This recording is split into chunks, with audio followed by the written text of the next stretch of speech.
ติลาโภกิสังมัจจานะสีวิตังกิสังสัทธมัสสวนังอิโสพุทธานะมุปปาโทการจะได้ความเป็นมนุษย์นั้นยากชีวิตของมนุษย์ทั้งหลายเป็นอยู่ยากการจะได้ฟังพระสัทธรรมเป็นของยากการมาเกิดขึ้นแห่งพระพุทธเจ้าทั้งหลายเป็นสิ่งเกิดขึ้นได้ยากนมัตถุรัตนตยัสสะขอความนอบน้อมของข้าพเจ้า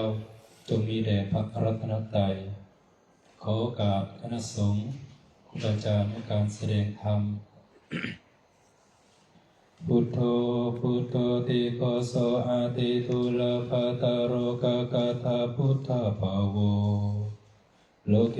ตัสมาวิภาวิวิวิตาหิตาสุขังสัทธโวปัตตายันตังอิตังนาตังวาอันตังสุรนารามังอิตังนิพยังทักขินยังโลกานังนันทิวัฏังตัสสะภาลามัสสะมังตังนามัสสันตุนิจจังเพราะเหตุที่เสียงป่าประกาศว่าพุทโธพุทโธหาฟังได้ยากยิ่งในโลกความเป็นพระพุทธเจ้าจะต้องกล่าวอย่างดังนั้นสาธุชนผู้มีปัญญา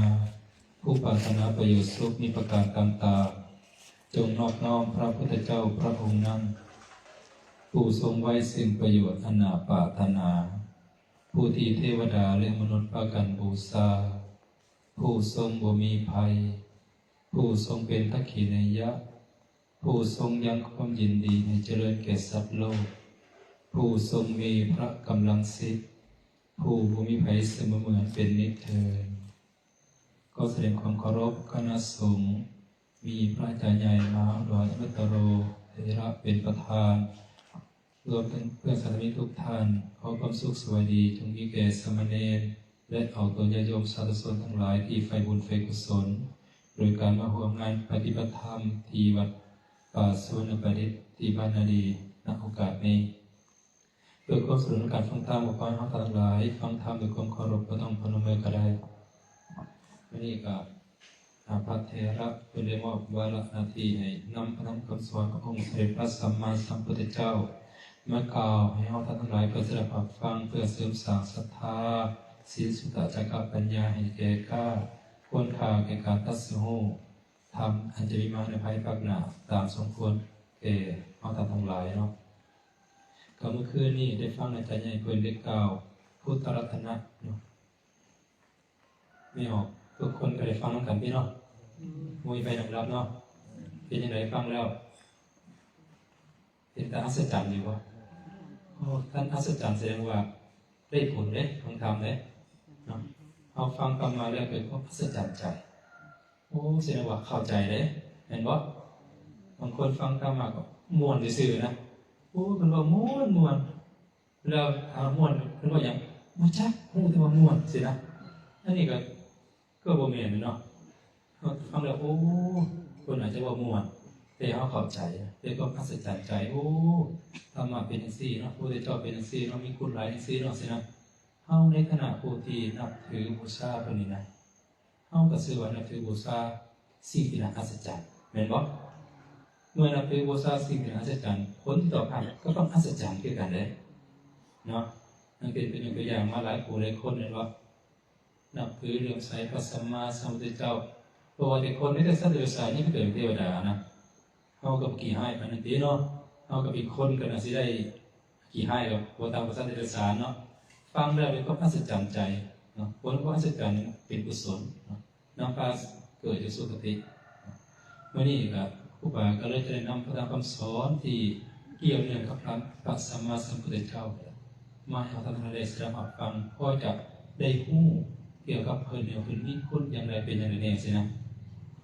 เพราะว่าถ้าเฮาฮู้เฮาเข้าใจแล้วเฮาก็จะเกิดความศรัทธาประสาทะเกิดความเลื่อมใสในเพิ่นอย่างบ่หวั่นไหวคลอนแคลนสินะ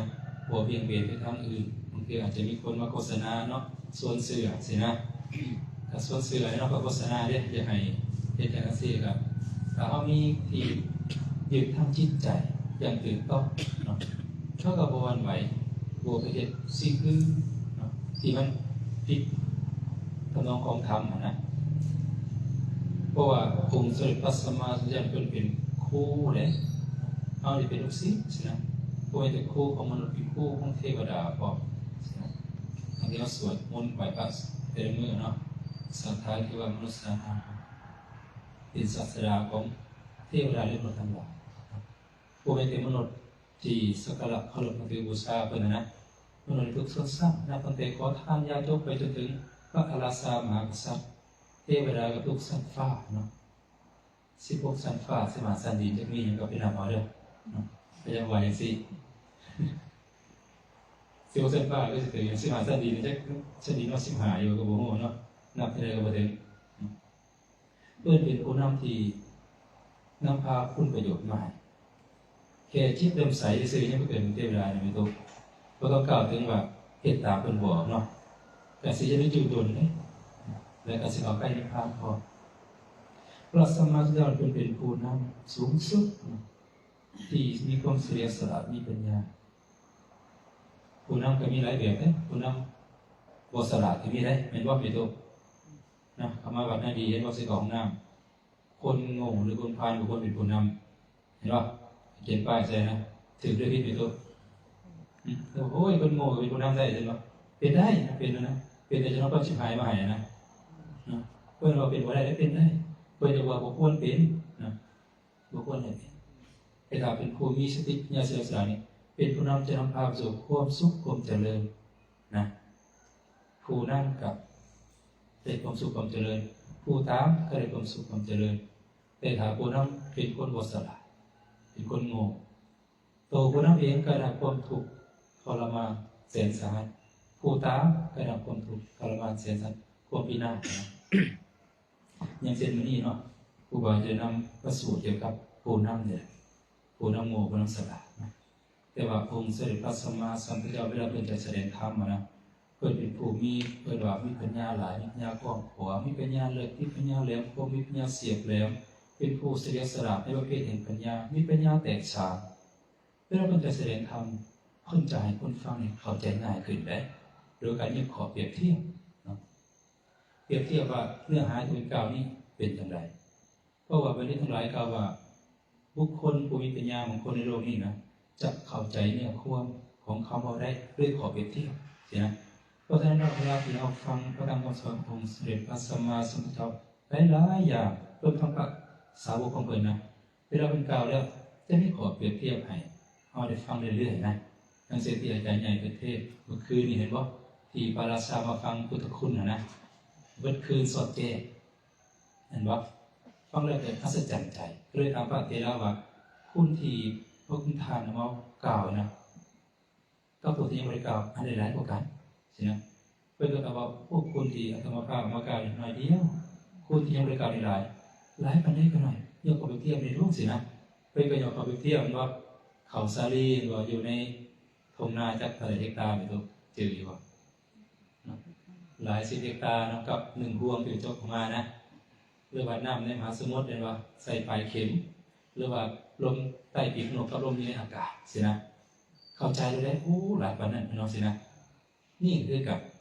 องค์สมเด็จพระสัมมาสัมพุทธเจ้าเวลาเป็นจัดแสดงธรรมเพื่อคนฟังเข้าใจง่ายเพื่อนเคยยกขอเปรียบเทียบขอเปรียบเทียบนั้นบางอย่างก็เกิดเป็นจริงมีจริงบางอย่างก็บ่มีจริงเตยกให้ได้ยินได้ฟังพอให้เข้าใจได้อย่างแจ่มแจ้งนะคือเรื่องนี้เนาะมีมาในพระสุตตปิฎกมัชฌิมานิกายมูลปัญนาข้อที่388มีชื่อเรื่องว่าคนเลี้ยงงัวเนาะชื่อเรื่องก็สูตรเด้เนาะคนเลี้ยงงัวสูตรเนาะถ้าเอาฟังคำสอนศึกษาไปเรื่อยเวลาว่าสื่อก็สูตรมาเนี่ยบางคนจะเข้าใจเลยโอ้สูตรนี้ว้าวจังซี่มีหลายจังซี่สินะเพราะฉะนั้นแล้วในการทรงจำพระสอนองค์สมเด็จพระสัมมาสัมพุทธเจ้านี่ก็ต้องได้จำพระสูตรนำนะคำซื่อนะแล้วก็มาสนทนากันโอ้พระสูตรนี้เป็นจังไดมีเนื้อหาจังไดสินะยกขอขึ้นมาเรื่องนี้เกี่ยวกับคนเลี้ยงงัวเกี่ยวยังกับพระธรรมคำสอนที่เพิ่นมานำแสดงเนาะก็คือว่าในสมัยหนึ่งองค์สมเด็จพระสัมมาสัมพุทธเจ้าเพิ่นจาริกไปสู่แคว้นต่างๆเพื่อที่จะเผยแพร่พระธรรมคำสอนนี่แหละก็ภิกษุสงฆ์หมู่ใหญ่เนาะหลายร้อยองค์ไปแล้วเพิ่นไปพักเศร้าอยู่ที่หาดทรายอยู่ แคมป์เนาะคงคาอยู่เมืองหนึ่งชื่อว่าเมืองอุกะเจราอยู่แคว้นบัสซีเนาะถ้ามีตู้คนใดเคยไปอินเดียก็จะโหเนาะบัสซีอยู่ไสนั่นบ่เวลาเอาไปข้ามขัวนะขัวอยู่เมืองปัตตานีบุตรข้ามขัวมีน้องคงคาไปฝั่งนั้นจะเป็นแคว้นบัสซีเนาะส่วนหลายคณะทัวร์เขาจะพาไปทางนั้นแต่ไปตรงนี้ผู้ว่ากับโหเนาะผู้ว่าก็พาไปทางนั้นแม่น้ำคงคานี่กว้างใหญ่หลายตามที่อาจารย์มหาสมปองมุทิโตที่เป็นผู้ชำนาญเกี่ยวกับอินเดียนะป่าไทยนะเป็นไปศึกษาข้อมูลเกี่ยวกับอินเดียนะเข้าที่ไปอินเดียก็จุดกลางฟังว่าแม่น้ำคงคาเนี่ยนะตามข้อมูลที่เป็นได้มาเป็นว่าคนที่แคบที่สุด6 กิโลเมตรเห็นป่ะคนที่กว้างที่สุดนี่ประมาณ12 กิโลเมตรเนาะคือว่าเป็นน้ำที่กว้างหลายเลยเป็นอย่างที่ว่าให้ฟังเพราะว่าจะได้เข้าใจเพราะว่าขอเป็นเทศที่มีแม่น้ำคงคาเข้ามานำเนาะก็คือว่าองค์สมเด็จพระสัมมาสัมพุทธเจ้าเพิ่นพักอยู่ที่หาดทรายแค่แม่น้ำคงคานะกับภิกษุสงฆ์หมู่ใหญ่ในขณะนั้นเพิ่นก็ใช้อาติกัสยานพิจารณาว่า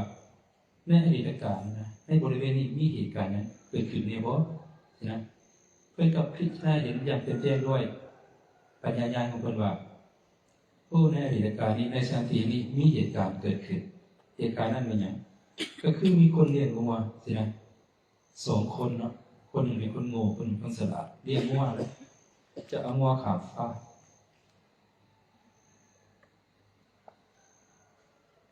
เรื่องเป็นจังไดเนาะไปก็เลยกล่าวอยู่ทั้งหลายฟังว่าภิกษุทั้งหลายเรื่องเคยมีมาแล้วใช่ไหม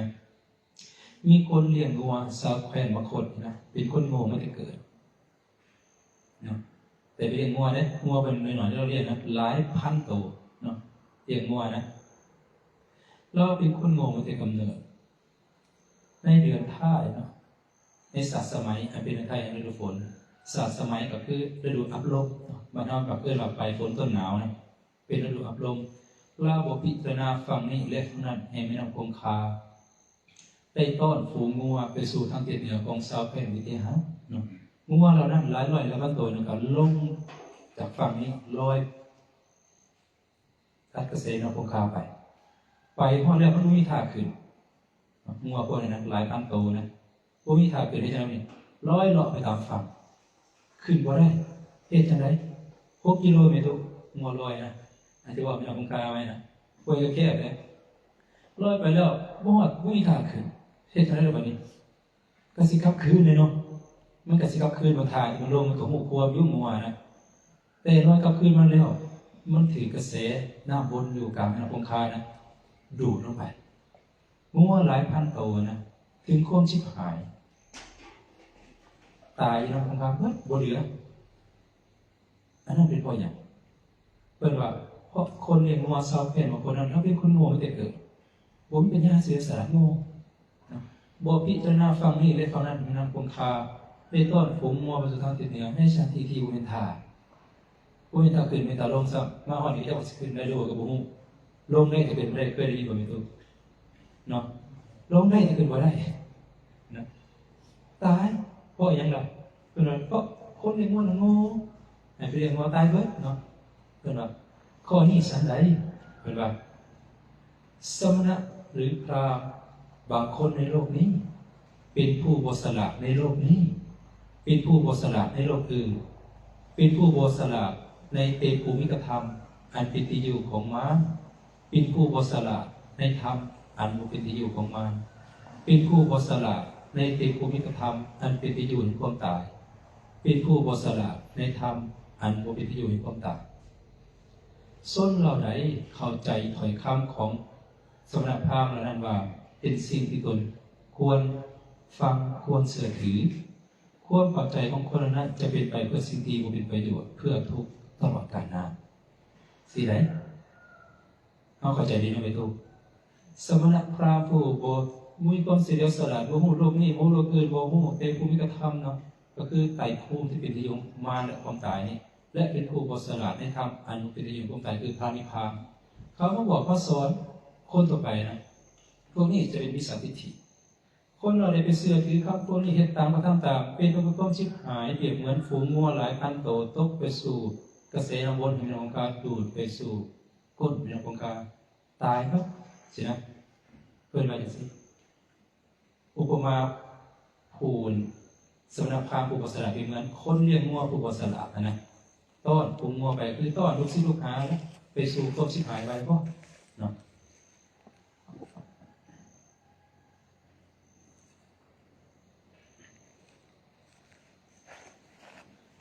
เพื่อนได้กล่าวต่อไปว่าภิกษุทั้งหลายเรื่องเคยมีมาแล้วเนาะมีคนเลี้ยงงัวสาวแคว้นมคธเป็นคนสละคนละคนกันได้คนโง่นะจบไปแล้วเนาะพางัวชิบหายตายก็นะอันนี้อีกคนหนึ่งเป็นคนสละนะครับเป็นคนสละมาแต่เกิดในศาสมัยอันเป็นไทยฤดูฝนเราพิจารณาฝั่งนี้และฝั่งนั้นแห่งแม่น้ำคงคาได้ต้อนปูงัวไปสู่ทางทิศเหนือของสาวแคว้นวิเทหะในสถานที่เป็นทางเห็นไหมเราไปสำรวจตรงนี้เลยได้ไหมทุกสำรวจทางลงสำรวจทางขึ้นโค้เป็นทางแล้วเราก็ต้อนฝูงงัวไปหลายพันตัวหลายพันตัวเราต้อนทางไหนเพื่อนบอกว่าตอนนี้เราต้อนฝูงงัวจากฝูงผู้เป็นผู้นำฝูงไปก่อนเนาะงัวเหล่านั้นลอยใต้กระแสแม่น้ำคงคาข้ามไปถึงฝั่งได้โดยสวัสดีต่อจากนั้นแล้วก็ต้อนงัวตัวที่มีกำลังที่ได้การฝึกมาดีแล้วให้ข้ามไปงัวเหล่านั้นก็ลอยใต้กระแสแม่น้ำคงคาข้ามไปถึงฝั่งได้โดยสวัสดีขึ้นกันต่อจากนั้นแล้วก็ต้อนงัวหนุ่มสาวให้ข้ามไป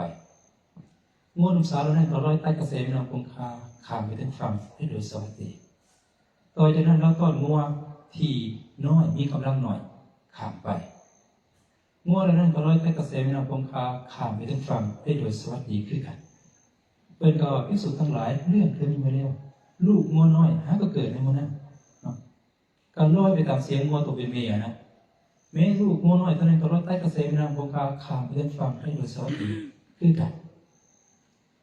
เขานั้นก็เห็นได้จึงลอยไปได้โดยสวัสดีวัดเลยเพราะคนเลี้ยงงัวสาวแคว้นบางคนนั้นเราเป็นคนสลาดไม่แต่กำเนิดเรา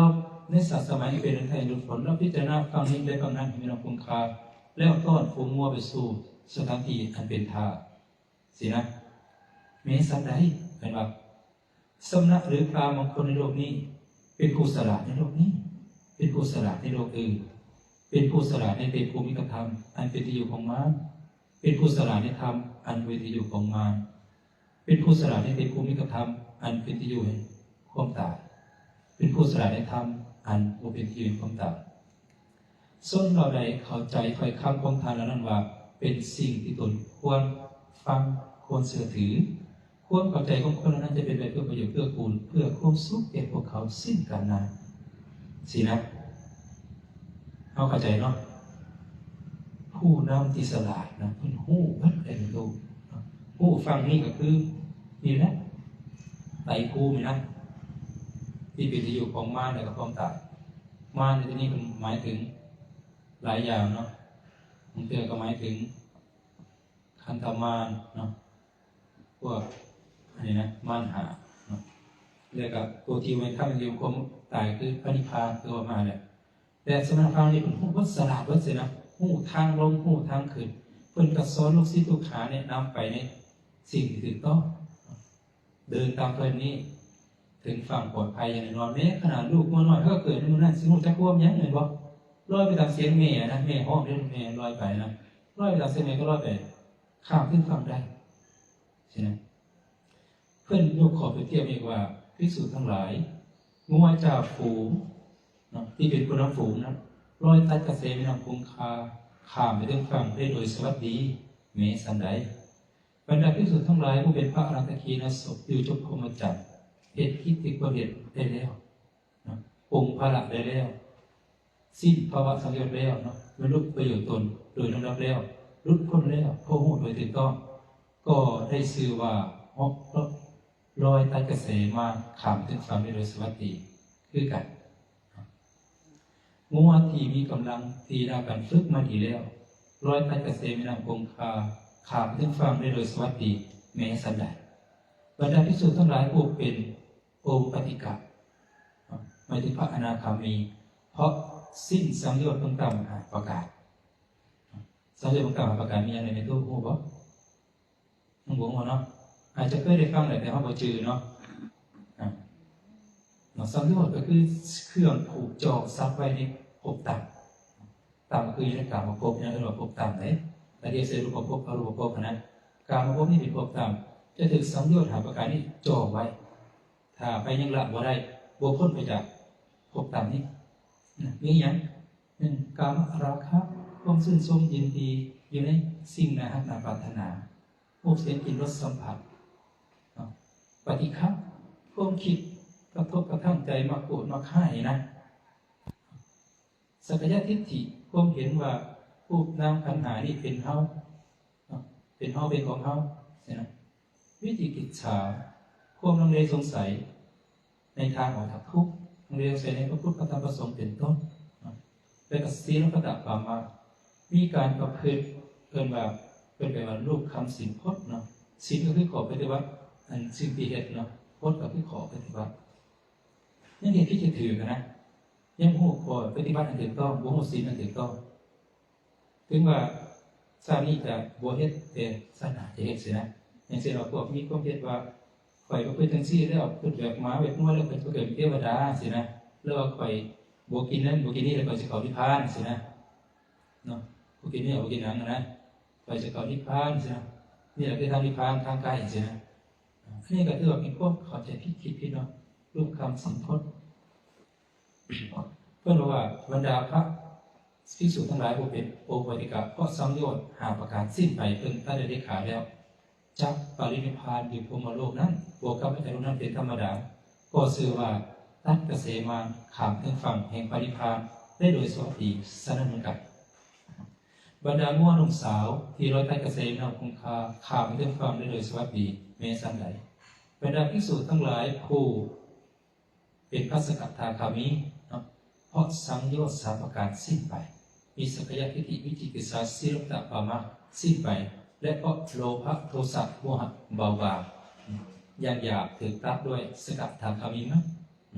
เบาบางจะกลับเข้าสู่โลกนี้อีกเพียงครั้งเดียวก็จะทำที่สุดแห่งทุกข์ได้ก็ชื่อว่าตัดเกษมานข้ามไปถึงฝั่งแห่งพระนิพพานได้โดยสวัสดีสนั่นเหมือนกันบรรดางัวน้อยที่มีกำลังหน่อย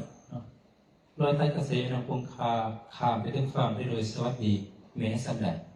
บรรดาภิกษุทั้งหลายผู้เป็นพระโสดาบันเพราะสังโยชน์สามประการสิ้นไปมีสักยะทิฏฐิวิจิกิจฉาศีลปฏิมาสิ้นไปเป็นผู้เที่ยงแท้ที่จะตัดสมุสัมโพธิในวันข้างหน้าก็ชื่อว่ารอยใต้เกษมานข้ามเป็นฝั่งปรินิพพานได้โดยสวัสดีสันเหมือนกันลูกงัวน้อยที่ให้เกิดในเมื่อนั้นที่มันลอยไปตามเสียงของงัวโตที่เป็นเมฆข้ามไปถึงฝั่งได้โดยสวัสดีเมสันใดภิกษุทั้งหลายผู้เป็นธรรมานุสารีสัทธานุสารีก็คือว่าผู้ไปตามกระแสธรรมตามกระแสศรัทธานะก็ชื่อว่าจักลอยขาเกษมานไปถึงฝั่งพระนิพพานได้โดยสวัสดีสันเหมือนกันหลังจากนั้นองค์เสด็จพระสัมมาสัมพุทธเจ้าปริกล่าวคาถาว่าให้ภิกษุทั้งหลายฟังนะอหังโขปนะภิกขเวกุสโลอิมัสสะโลกัสสะกุสโลปรัสสะโลกัสสะกุสโลมารัตเทยัสสะกุสโลมรัตเทยัสสะกุสโลมจุเทยัสสะกุสโลอมจุเทยัสสะภิกษุทั้งหลายเฮาแลเป็นผู้สละในโลกนี้เห็นว่าเป็นผู้สละในโลกอื่นเป็นผู้สละในเตโพมิกธรรมอันเป็นที่อยู่ของมารเป็นผู้สละในธรรมอันเป็นที่อยู่ของมารเป็นผู้สละในเตโพมิกธรรมอันเป็นที่อยู่แห่งความตายเป็นผู้สละในธรรมอันเป็นที่อยู่แห่งความตายตัสสะไมหังภิกขเวเยโสตพังสตหตพังมยิสสันติเตสังตังภวิสติทีฆรตังอิตายะสุขายาติส่วนเราใดเข้าใจถ้อยคำของเฮาเนี่ยนะว่าเป็นสิ่งที่ตนควรฟังควรสื่อถือความปัจจัยของคนเหล่านั้นจะเป็นไปเพื่อประโยชน์เพื่อกูลเพื่อความสุขสิ้นกาลนานเป็นวันสี่ไหนเนาะถ้าใครให้ความสำคัญในพระธรรมคำสอนขององค์เสด็จพระสัมมาสัมพุทธเจ้าว่าเป็นสิ่งที่ตนควรฟังควรสื่อถือควรปฏิบัติตามความปัจจัยของคนนั้นจะเป็นไปเพื่อประโยชน์เพื่อกูลเพื่อความสุขสิ้นกาลนานบ่มีโทษมีทุกข์เนาะ แม้แต่เข้าใจเล็กๆหน่อยๆได้ปฏิบัติตามได้นะก็เป็นไปเพื่อประโยชน์เพื่อคุณเพื่อความสุขสิทธิ์กันนั่นเลยนะอย่างเช่นเคยกล่าวไว้กับพราหมณ์คนหนึ่งนะที่พราหมณ์คนหนึ่งถามว่าพระพุทธเจ้าอยู่นะเป็นแสดงธรรมอยู่นะคือแบบแสดงคนกลุ่มหนึ่งแบบหลายภาษาธรรมนะไปคนบางพวกก็แสดงหน่อยใช่ไหมแสดงเนี่ยพอแสดงเนี่ยแต่แสดงคนพวกก็แสดงหลายแสดงทุกแสดงมือหนึ่งก็หลายห้อแสดงถึงเช้าเที่ยงแรงกลางคืนสินะสอดแจ้งแบบนี้คือเป็นอย่างสั้นก็พระพุทธเจ้ารับเอียงบ่สินะเพิ่นแสดงหลายแก่ให้ไปดูภิกษุภิกษุณีอุบาสกอุบาสิกาที่เป็นลูกศิษย์ลูกหาของเพิ่นนะเพิ่นแสดงให้หลายส่วนพวกสมณพราหมณ์เราจะเป็นพวกปริพาสกพวกอาเจรกะหรือพวกอื่นนะที่เขาจะถือศาสนาอื่นเขาไม่ได้ถึงพระพุทธเจ้าพระธรรมสมณะนะเพิ่นก็แสดงเนี่ยบ่แสดงนี่สินะเรื่องแต่โอกาสแต่บางบ้านแต่ภิกษุภิกษุณีอุบาสกอุบาสิกาเพิ่นก็ไปแสดงแต่คนอันนี้พวกนอกศาสนานะเพิ่นว่าเป็นยังไงเป็นซั่นเพิ่นก็จะขอไปเทียบกับหน้าดีหน้าบ่ดีได้หน้าดีหน้าปานกลางหน้าบ่ดีเนาะแล้วก็แสดงไปเทียบด้วยหมอบ้านเราเป็นว่าอูนะอูหรือว่าไหเนาะบางโตที่บ่แตกน้ำบ่ซึมบางอันบ่แตกแต่น้ำซึมบางอันทั้งแตกทั้งน้ำซึมสินะเพิ่นก็ถามพระว่าคนที่สละทางเขาจะเฮ็ดให้ไถนาเพราะคนเฮ็ดนาใดก่อนระหว่างนาดีหน้าปานกลางนาเลวสินะถ้าก็ตอบว่าเฮ็ดนาดีก่อนเลยเฮ็ดนาดีแล้วก็เลยในเฮ็ดนาปานกลางนาที่มีขี้ให้ก็เฮ็ดแน่แล้วล่ะว่าเพื่อจำเทื่อเขาบ่ได้ว่าสิเป็นเม็ดดอกพอแต่ให้งัวให้ควายกินสินะถ้าเปรียบเทียบด้วยปูก็คือปูนึงที่บ่แตกบ่ซึมนะคนที่สละเขาก็ตักน้ำใส่ตะกอนเห็นบ่ปูที่บ่แตกบ่ซึมต่อมาก็ตักใส่ปูที่บ่แตกแต่น้ำซึมออกมาต่อมาก็ตักใส่ในบ่ใส่ในใส่ปูที่ทั้งแตกทั้งซึมโดยที่สุดก็ล้างตีนล้างมือล้างปากล้างหน้าสินะเพิ่นว่าซั่นนั่นคือมันกันเอาเอ้ยสินะถ้าโคตรแสดงธรรมมีงานในต้นๆให้เราครั้งที่สุดเนาะประกาศพระอาจารย์พระธรรมอัตถะพระธรรมพยัญชนะบริสุทธิ์บริบูรณ์สิ้นเชิงในแก่ภิกษุภิกษุณีอุบาสกอุบาสิกาของตถาคตเพราะหยังเพราะคนนั้นมีพระตถาคตเป็นที่พึ่งเป็นที่อาศัยเป็นที่ตั้งทางเป็นที่เล่นเป็นสรณะเนาะเพื่อจึงแสดงก่อนส่วนคนนั้นเพื่อนไม่ได้ถือเขาไม่ได้ถือนะเพื่อนรับก็แสดงเนี่ยก็แสดงเนี่ยแหละคนนั้นก็เหตุใดเพราะถ้าคนเหล่านั้นเขาสิเข้าใจทำเพื่อนแสดงแม้แต่บทเดียวเพื่อนว่าพวกสมณพราหมณ์เราอื่นนะ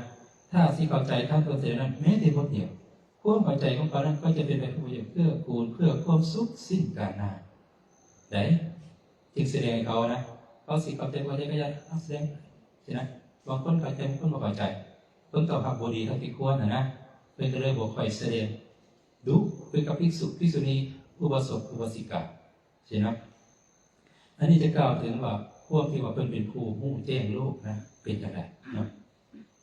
คือในพระสูตรหนึ่งที่องค์เสด็จพระสัมมาสัมพุทธเจ้าได้กล่าวกับภาษาลิบุตรผู้เป็นเลิศทางปัญญาเขาก็จะได้ยินสื่อมันหลายเรื่องเลยเนาะครูบาอาจารย์หลายองค์ก็จะกล่าวถึงเรื่อยๆเลยเวลาที่เขาเล่าเรื่องธรรมะเรื่องปัญญาเนี่ยเพราะอย่างเพราะท่านภาษาลิบุตรที่เป็นอัครสาวกของพระสัมมาสัมพุทธเจ้าเปรียบเหมือนถ้าว่าแขนคือแขนขวานะเนาะเป็นกำลังหลักในการเผยแผ่ศาสนาในโลกนี้คนทั้งเทวโลกมารโลกพรหมโลกในหมู่สัตว์พร้อมทั้งสมณพราหมณ์เทวดาและมนุษย์เว้นพระสัมมาสัมพุทธเจ้าออกไปจะหาคนมีปัญญาเสมอหรือเกิดพระสารีบุตรบ่มีใช่ไหมในแต่นั้นเพื่อนได้กล่าวเรื่องเกี่ยวกับตัวพระเองนะองค์เสด็จพระสัมมาสัมพุทธเจ้านะปารภสุนกตะวิสวีบุตรเนาะเป็นใครคนนี้สุนกตะนี้เราเป็นลูกชายของพระราชาตระกูลกษัตริย์นะมาบวชฟังธรรมะที่แล้วก็ศรัทธามาบวชแล้วก็เป็นคนมักโกรธนะคนนี้นะเป็นคนมักโกรธเนาะแล้วก็เป็นวิชาทิฏฐิเดินตามพระสัมมาสัมพุทธเจ้าแท้ๆเนาะยังก็ศรัทธาพวกอเจรกะพวกปุถุพิกนะพวกเกตโตคือหมานะกินอยู่นอนคือหมาปักเปื่อยกาย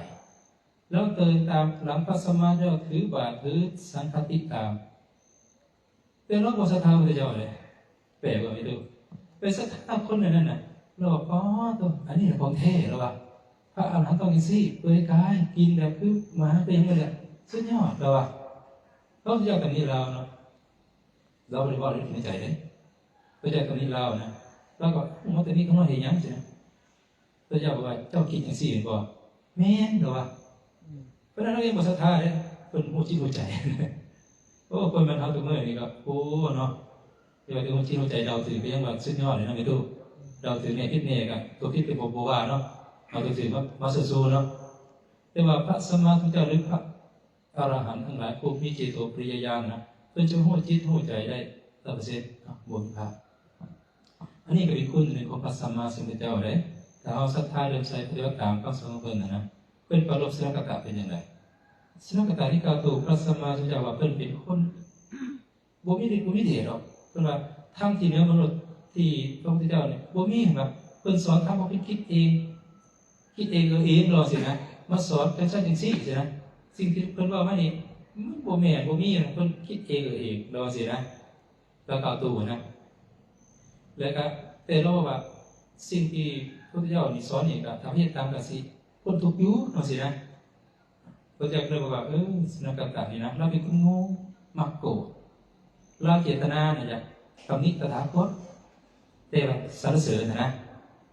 เบื้องต้นตำหนิทางนั้นสรรเสริญสรรเสริญหมดเลยบนที่ว่าทำที่พระเจ้าแสดงแล้วนี่ย่อมนำสู่ความเป็นทุกข์แก่คนที่ปฏิบัติโดยถูกต้องนะเพราะที่เป็นของสรรเสริญระวังสิเนาะเพื่อนก็เลยประกาศคุณของเพื่อนนะที่มีอยู่ในตัวเพื่อนนะเป็นสังเขตให้ท่านพระสรุปฟังพระสรุปทำพระสรุปไปก็หู้อยู่แล้วว่าพระสัมมาสัมพุทธเจ้านี้มีคุณหลายปันใดแต่องค์เสด็จพระสัมมาสัมพุทธเจ้าเพิ่นแสดงเพื่อหยังเพื่อที่จะให้พุทธบริษัทมีพระอรหันต์ทั้งหลายนำเรื่องนี้เข้ามาอยู่ในพระไตรปิฎก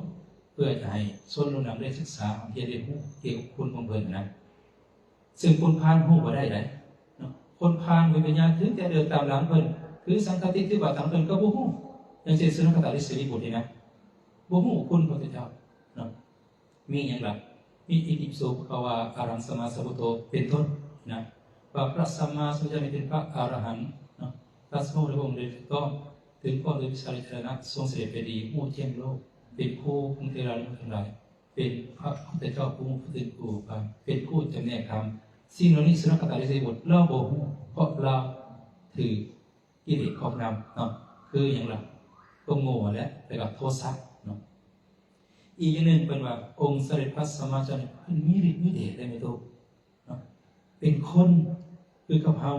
แต่บ่ธรรมดาเป็นคนที่มนุษย์และเทวดากราบไหว้นะเฮานี่มนุษย์ยังบ่กราบเหมือนเดิมเนาะแต่เพิ่นบ่แม่นมนุษย์ผู้มีปัญญาไว้อย่างนั้นจะเป็นเจ้าฟ้ามหากษัตริย์ก็กราบเพิ่นจูบตีเพิ่นไปได้บ่ธรรมดาเนาะจูบตีเพิ่นไปได้พระราชามหากษัตริย์นะ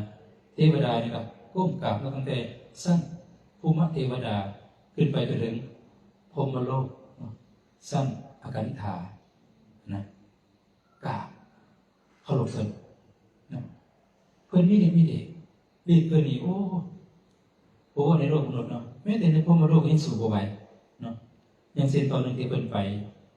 เกิดแบบไปป่าพระกัปพรหมนะพระกัปพรหมนี่เราเป็นมหาพรหมเนาะอยู่พรหมชั้นปฐมฌานเรามีความเห็นผิดพระสัมมาสัมพุทธเจ้าเป็นไปชี้แจงให้พรหมนี้มีความเห็นถูกต้องเป็นอย่างอื่นไปเพราะว่าพรหมนี้ในอดีตชาติเคยมีอุปการะคุณแก่พระโพธิสัตว์นะแก่พระสัมมาสัมพุทธเจ้าของเราในคราวที่เพิ่นบำเพ็ญบารมีเพื่อเป็นพระสัมมาสัมพุทธเจ้านะพรหมตัวนี้ในอดีตชาติหลายกับก่อนเคยเป็นอาจารย์สอนมนต์สอนวิชาให้เพิ่นเมื่อพรหมตัวนี้เกิดมีสติแล้วเพิ่นจึงไปแก้ให้เพราะคิดถึงอุปการะคุณในอดีตชาติหลายกับก่อนพรหมตัวนี้ตอนไปวิทย์แล้วกับเนาะเรามีความถือตัวเราเป็นมหาพรหมเนาะแม้แต่พรหมเองสยบนะพรหมจะอยู่ร่วมกันยิ่งสยบกว่าเราสิ่งเหล่านั้นก็มนุษย์เราสินะว่าไปว่ามาแล้วก็ว่าเรื่องปัญญากันแล้วก็บ่ยอมเนาะสุดท้ายประกาศลองฤทธิ์กันมาสินะสิมาลองฤทธิ์กันเก่งแท้เฮาสิหายตัวเพิ่นว่าพรหมว่าจังซี่ได้เฮาสิหายตัวไปแล้วให้ทางหาเฮาให้เจอเนาะพรหมนี่กำลังใจในของเองขนาดแล้วเพราะว่าเราพิจารณาเบิ่งนี้พันจักรวาลนี่บ่มีใครเทียบเรานะพรหมตัวนี้นะฤทธิ์ของเรานะเราสินำเนี่ยกับมนุษย์ถ้าก็เกิดบ่พอทะเลมือเกี่ยวใส่พรหมเดี๋ยวโอ้ยอายุ100 ปีเขานะนิดเดียวเนาะร้องแล้วภาษาจะประกาศข้าเจ้าอยากหายตัวก็หายไปแม่ก็หายไปได้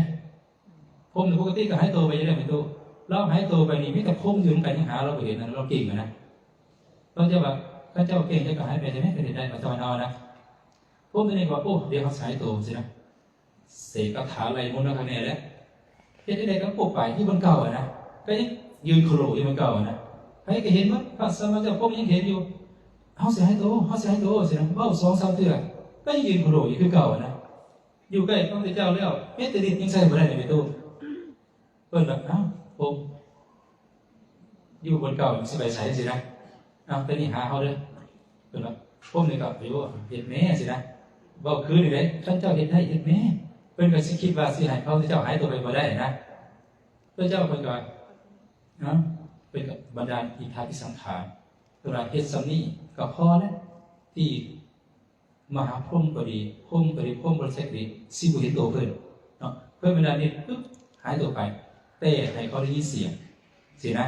เพิ่นเฮ็ดจังซี่แหละพวกพรหมหาบ่เห็นแม้แต่มหาพรหมก็หาบ่เห็นแต่ได้ยินเสียงก้องกังวานตัวหูคืออยู่บนเก่าแต่หาบ่เห็นพรหมก็จะยอมอันนี้คือเรื่องมีเป็นเดชได้เนาะเพิ่นมีฤทธิ์หลายเนาะพระสัมมาสัมพุทธเจ้านะคนเดียวที่จะเป็นหลายคนก็ได้หลายคนที่เป็นคนเดียวก็ได้เฮ็ดให้หายตัวก็ได้เฮ็ดให้ปรากฏก็ได้หมดขึ้นพุทธขึ้นเนาะหรือว่าดาวดวงนี้กี่ดินคืออยู่ในน้ำก็ได้เหยียบน้ำโดยที่น้ำบ่แตกคือเหยียบกี่ดินนี่ก็ได้เนาะย่างทะลุฝากำแพงภูเขาไปได้โดยที่บ่มีสิ่งกีดขวางคือไปในที่ว่างก็ได้นั่งคู่บัลลังก์เหาะไปในอากาศคือกำหนดบินไปก็ได้รูปค่ำดวงจันทร์ดวงอาทิตย์ที่มีแสงที่มีหลายมีภาพหลายด้วยฝ่ามือก็ได้ใช้อำนาจทางกายไปถึงพรหมโลกก็ได้นี่คือฤทธิ์ของเพิ่นอีกอย่างหนึ่งเพิ่นสามารถได้ยินเสียง2 อย่างเห็นดู2 อย่างอย่างนั้นเสียงทิพย์คือเสียงพวกเทวดาพวกพรหมทั้งหลายและก็เสียงมนุษย์ทั้งที่อยู่ไกลและอยู่ใกล้ด้วยหูทิพย์เนาะอันบริสุทธิ์ร่วมหูของคนทั่วไปได้เพิ่นสามารถเอิ้นว่ามีญาณนะเอิ้นว่าญาณนะที่เป็นกำลังนะนั่นที่ครูบาว่ามาผู้ที่พระกำลัง10นะเพิ่นมีญาณอันเป็นของพระตถาคต10 อย่างปัญญาอย่างหูนะมีอย่างแน่1ฐานะญาณญาณปีศาจอย่างหูในสิ่งที่เป็นเหตุและบ่เป็นเหตุเรียกว่าฐานะญาณ2กรรมวิปากญาณญาณอย่างหูผลวิบากของกรรมทั้งหมด3สัพพตะครับสัพพตะครับมั้ยสัพพตะมีนิปฏิปทาญาณอย่างหูขอปฏิบัติที่ใจเป็นควบคุมทั้งปวงเนาะต่อมาก็คือนานาธาตุปญาณญาณอย่างหูว่าโลกนี้มีธาตุหลายอย่างมีธาตุแตกต่างกันต่อมาคือนานาทิมุติกญาณหูว่าสัตว์ทั้งหลายมนุษย์ทั้งหลายเทวดาทั้งหลายมีอัธยาศัยแตกต่างกันต่อมาคืออินทริยโกโรปริยญาณญาณอย่างหูความยิ่งความหย่อนของอินทรีย์ของสัตว์ทั้งหลายต่อมาก็คือชานะทิสังเกเรสัตติญาณญาณอย่างหูความผ่องใส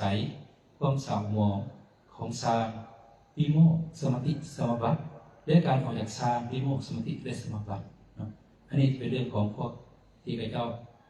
เอิ้นว่าฤาษีสีไฟที่จะลึกฌานนะปิ่นฌานนะเพิ่นฮู้หมดเนาะต่อมาก็คือเพิ่นสามารถระลึกทราบได้เป็นอันหลายว่าพวกก่อนสะก่อนเป็นเคยเกิดเป็นหยังมีอายุเท่าใดได้สวยสุขสวยทุกข์ใดเกิดในชนชั้นวรรณะใดสินะตายจากคนนั้นแล้วมาเกิดวันนี้จากวันนี้แล้วมาเกิดวันนี้และมาเกิดวันนี้หลายชาติหลายภพเนาะหลายกับเพิ่นระลึกได้เท่าที่จะระลึกได้เท่าที่ต้องการนะต่อมาแล้วเพิ่นมีหยังว่านี่จุตูปปาทญาณญาณยังรู้เห็นการตายการเกิดของสัตว์ทั้งหลายทั้งชั้นต่ำชั้นสูงงามและบ่งามนะเลวไปนี่ได้ดีตกทุกข์ฮู้แจ้งตามความเป็นจริงของสัตว์ทั้งหลายผู้เป็นไปตามกรรมว่าคนเหล่านี้เป็นวิสาทิฏฐินะเป็นคนวิสาทิฏฐิ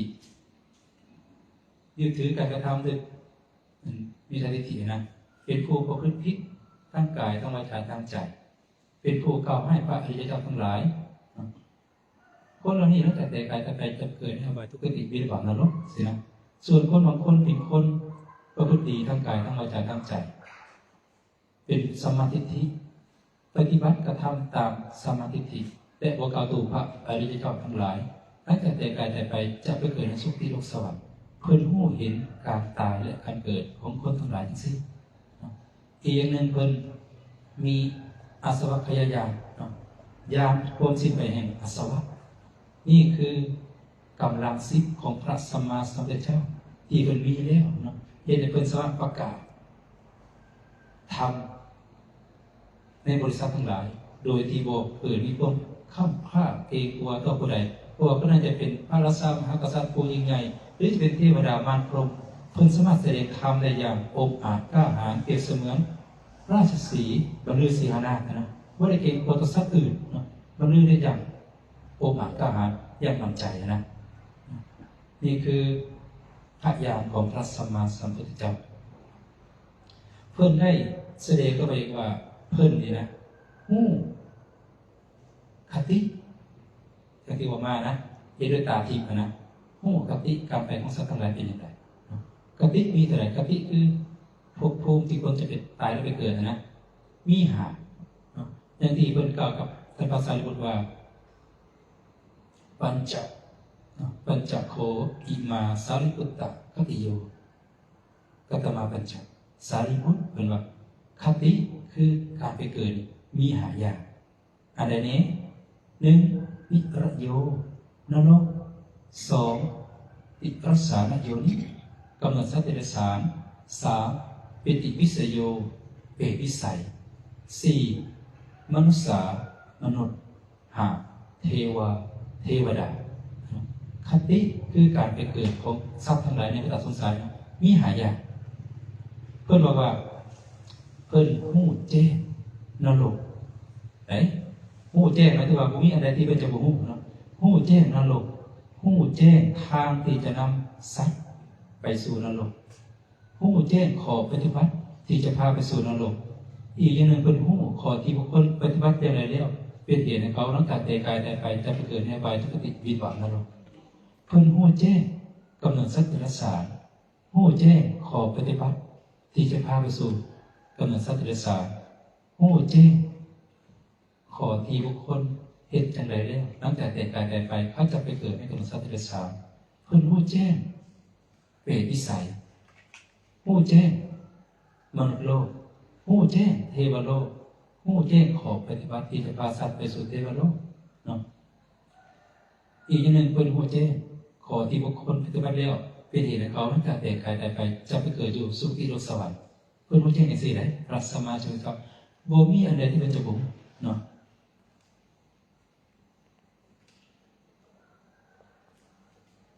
หลังจากนั้นแล้วเพิ่นได้ยกขอเปรียบเทียบเนาะให้ท่านพระสารีบุตรฟังเพิ่นบอกว่าเปรียบเหมือนอันนี้คือจะยกขอเปรียบเทียบเกี่ยวกับคติหายนะนรกก็ดีสัตว์เดรัจฉานก็ดีเปรตก็ดีมนุษย์ก็ดีเทวโลกก็ดีนะและนิพพานแต่ว่านิพพานนี่อยู่นอกคตินอกคติหาเพื่อเราเป็นผู้แจ้งนิพพานผู้แจ้งทางที่จะพาสัตว์ไปสู่นิพพานผู้แจ้งขอปฏิบัติที่จะพาสัตว์ไปสู่นิพพานอีกอย่างหนึ่งเป็นผู้แจ้งขอที่บุคคลปฏิบัติแล้วเป็นเหตุให้เขาเหตุให้แจ้งเจโตวิมุตติปัญญาวิมุตติอันบ่มีอาสวะเพราะอาสวะทั้งหลายสิ้นไปในปัจจุบันเขาถึงอยู่เป็นผู้แจ้งสิและพี่ยังขอเปรียบเทียบเกี่ยวกับนรกเพื่อนบอกว่าเปรียบเหมือนหลุมถ่านไฟเลือกลิบหัวคนนี่นะเต็มไปด้วยถ่านไฟลุกโชนลุกแดงเต็มมีเปลวโอมีควันนะแดงคือถ่านเขาดังไฟนะไม่ออกเขาสิโง่อยู่เนาะมันเขาใส่ถ่านดังไฟมันจะมีแต่สีแดงๆบนเปลวขึ้นเขาดังฟืนเลยเนาะแล้วควันกับบ่มีเพื่อนบอกว่าหลุมเนี่ยเลือกเนาะลิบหัวคนทั้งหลุมเต็มไปด้วยถ่านไฟที่บ่มีเปลวบ่มีควันเนาะในขณะนั้นมีคนหนึ่งถือคมห้อนแผดเผาครอบงำหิวกระหายเนาะสะทกสะท้านหิวเขาหิวน้ำอิดเหนื่อยย่างมาโดยหนทางเดียวมุ่งตรงมาสู่หลุมถ่านไฟนั่นแหละนะอันเวลาเดินทางหน่อยไปตู้เคยอยู่ป่ะไปตู้พี่เคยสมัยก่อนเราเคยมีรถเนาะย่างหามเนาะหามน้ำนะหรือว่าย่างไปนาเนาะหิวเขาหิวน้ำเหนื่อยตาลายนะย่างเซ่สัตว์เซ่ไปเนาะแต่ทุกมื้อนี้บ่ค่อยมีเนาะไปตู้เนาะคนที่จะเป็นอย่างซี่นะพอมีรถเด็กแต่ว่าขอเพียงแค่นี้ผู้ว่าคนนี่แล้วย่างมาย่างเดินทางไกลอิดเหนื่อยถือก็ห้อนแผดเผาครอบงำเกิดอะไรสะทกสะท้านเลย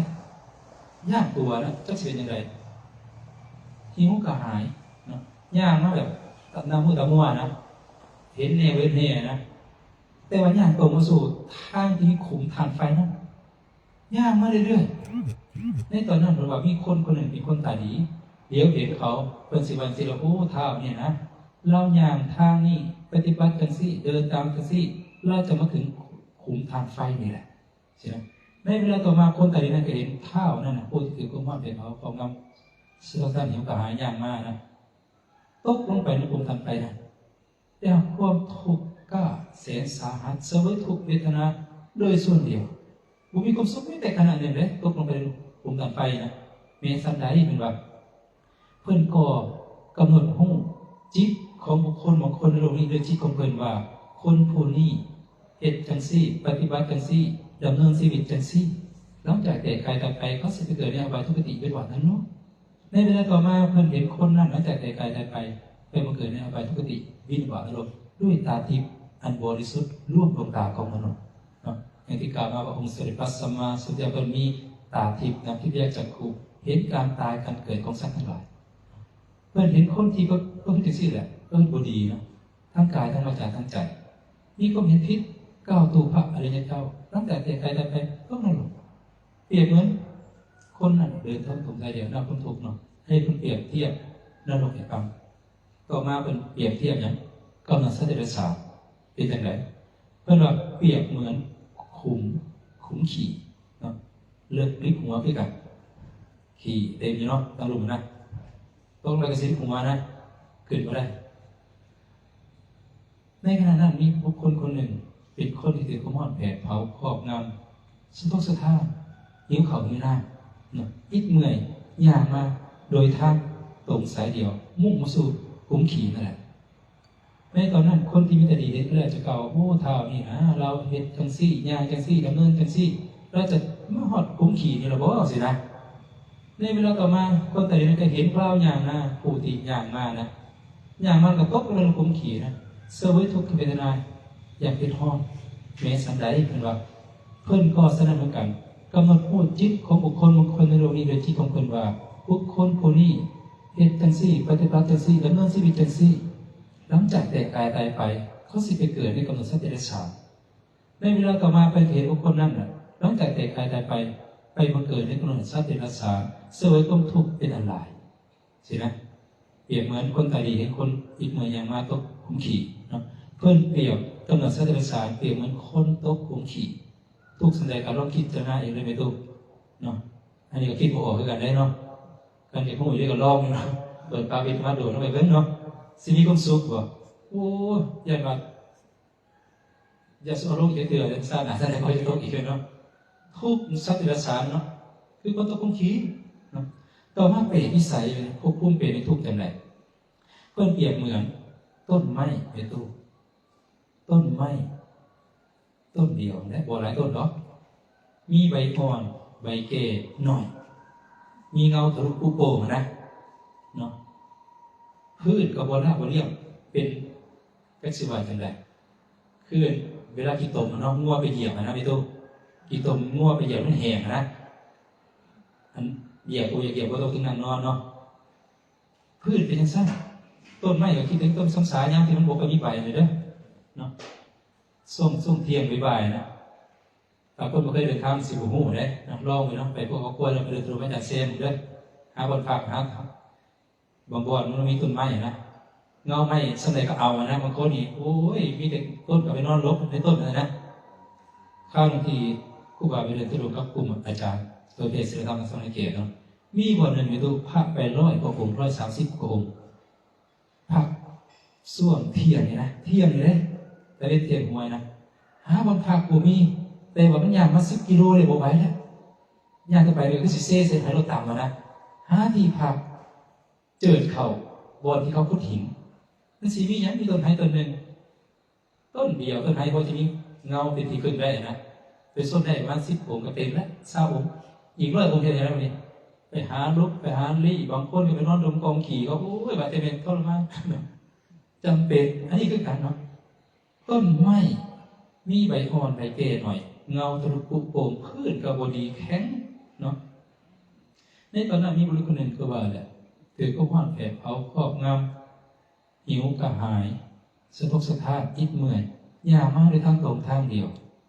คนมีตาดีให้เขาจะกล่าวว่าโอ้เท่านี่นะเราย่างกันซี่เอ็ดกันซี่ดำเนินตามทางนี้แล้วจะมาถึงต้นไม้ต้นนี้แหละก็ในรอยทางมันยังได้เป็นเติมนะ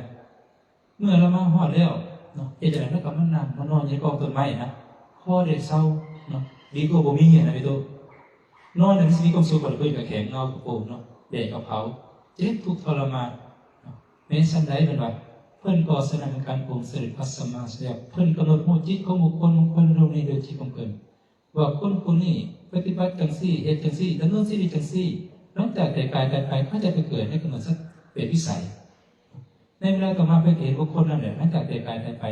ปกำหนดให้เป็นวิสัยเสวยความทุกข์เป็นอะไรได้เปรตนี่ก็มีทุกข์เปรียบเหมือนคนไปเดินทางไกลผู้อิดเมื่อยนะอิดเมื่อยมาแล้วก็ไปเศร้าต้นไม้ที่มีคมดีนะพื้นกับแข็งทุกข์จังสั้นเปรียบเหมือนว่าเนเป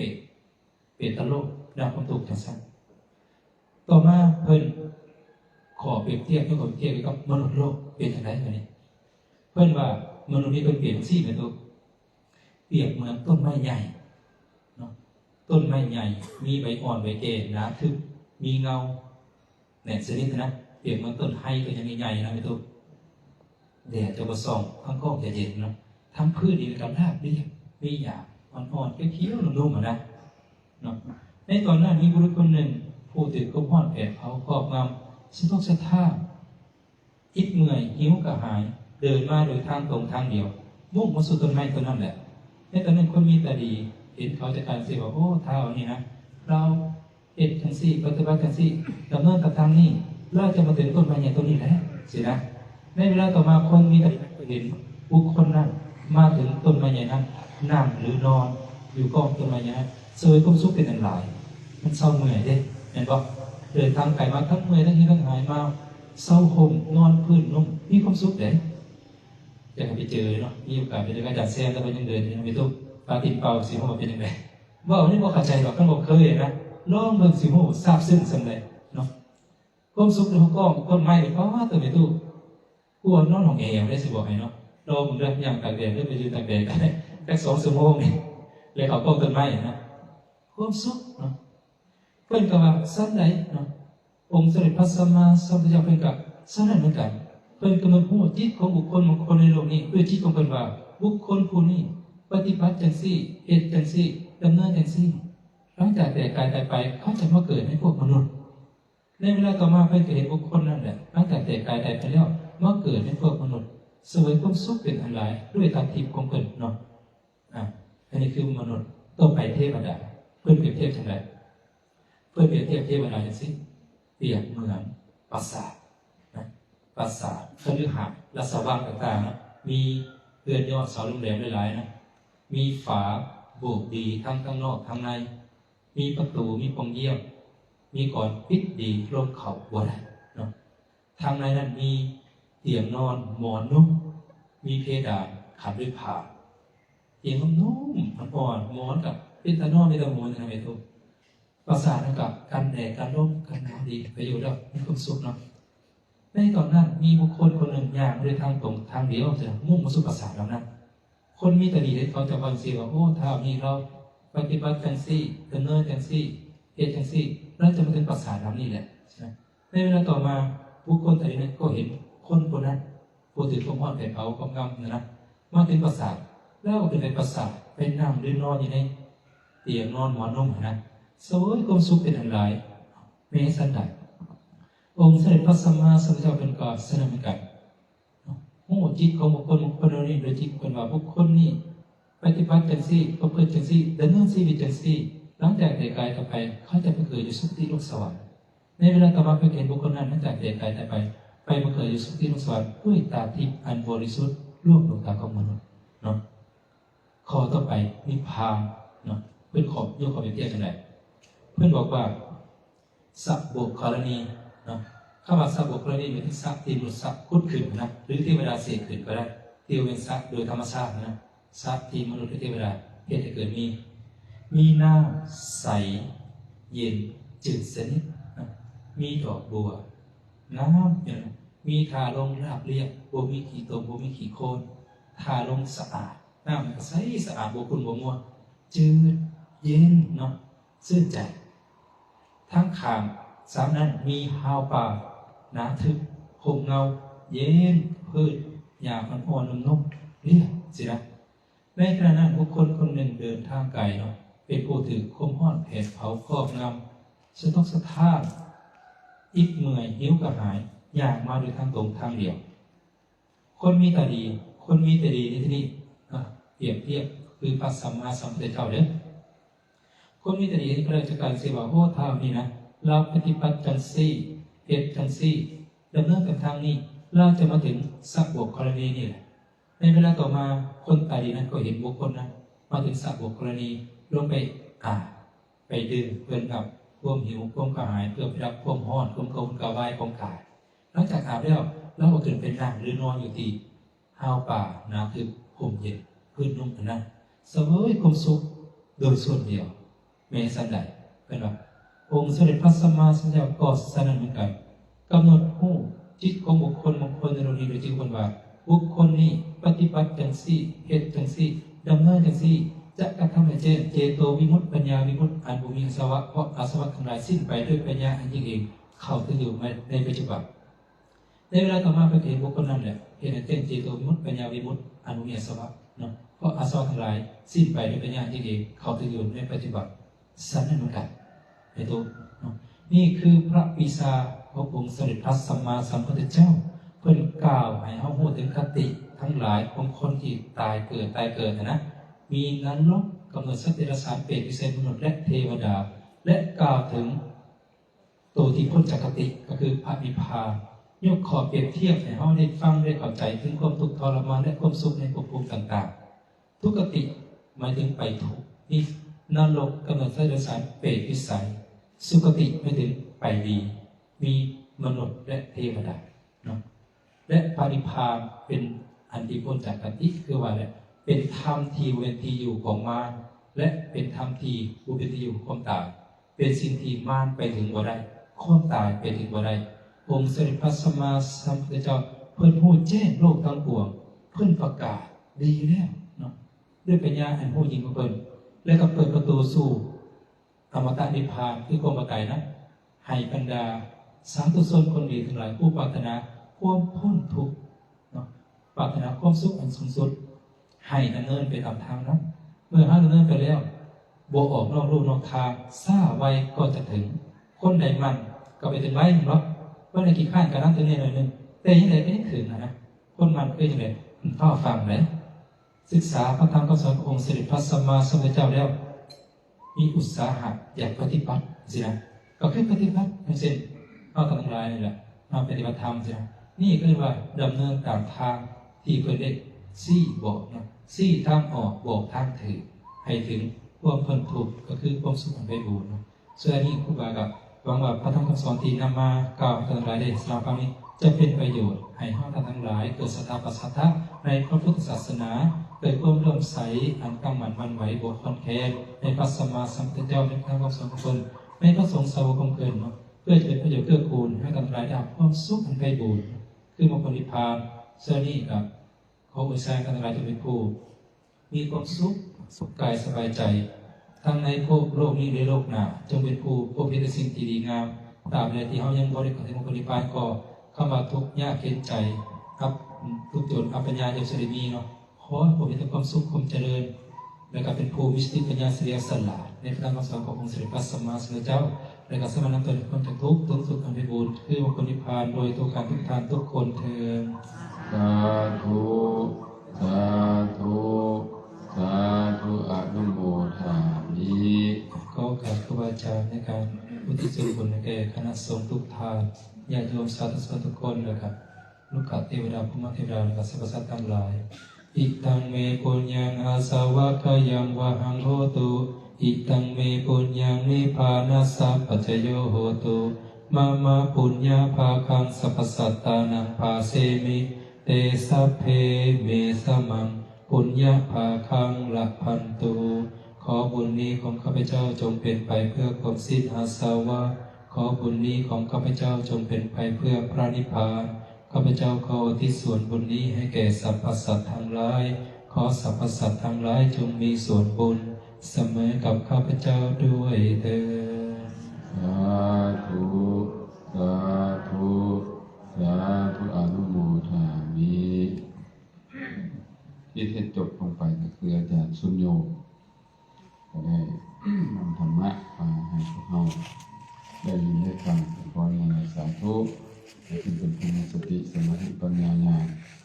สามารถรู้แจ้งแทนธรรมพระธรรมสอนพระเจ้าและการนำตัวให้พ้นอาสวะกิเลสทั้งหมดทั้งปวงทั้งพระนิพพานแล้วก็ขออนุโมทนาสาธุกับท่านผู้ฟังทั้งหลายก็ขอเป็นผู้มีสติมีสมาธิปัญญาญาณสามารถทำตัวให้รู้แจ้งในตลอดทางพระเจ้าเช่นเดียวกันเอาต่อไปครับถวายการเทศน์บูชาธรรมก็เลยจะเป็นตัวแทนก็ขอเชิญนะขอเชิญ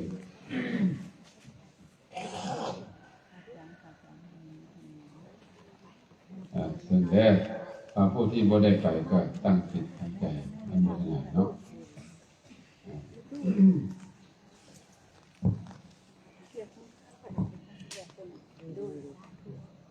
เตรียมแล้วมั้ย